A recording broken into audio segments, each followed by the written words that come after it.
Баршаңызға қайырлы күн. Бүгін курица по-китайски тағамын дайындаймыз. Ерекше дәмді және де небәрі 30 минутта дайын болатын тамақ. Ол үшін тауықтың төс еті қажет болады. Оны жолақтарына қарсы етіп, ұзынша етіп турап аламыз. Қараңыздар, жолақтары пышақпен көрсетіп жатырмын. Осылай орналасқан, мен жолақтарына қарсы етіп кесетін боламын.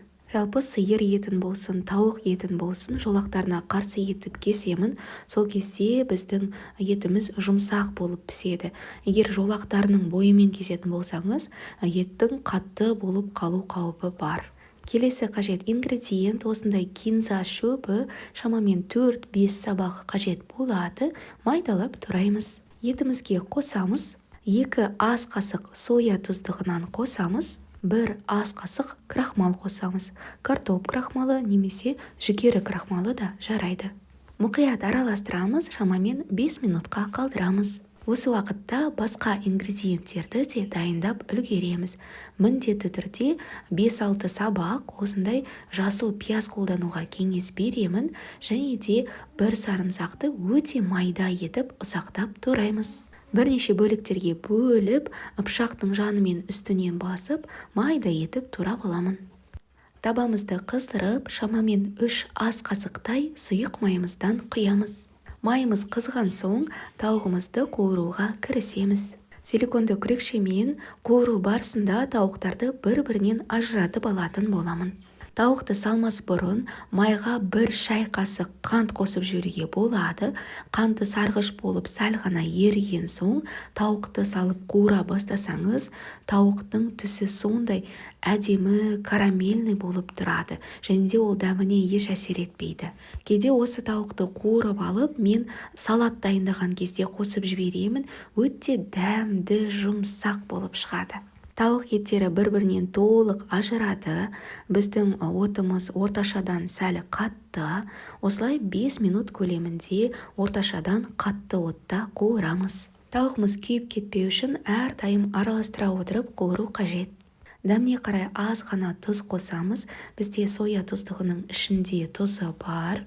Мұқият араластырып, аз ғана су құямыз. Қайнауға дейін жеткізіп, ең баяу отқа қойып, табамыздың қақпағын жауып, шамамен 10 минуттай бұқтырамыз. Содан кейін дәмін көріп, тауығымыздың толық піскеніне көз жеткізіңіз. Бастапқыда крахмал қосқандықтан біздің суымыз сәл ғана қоймалжың.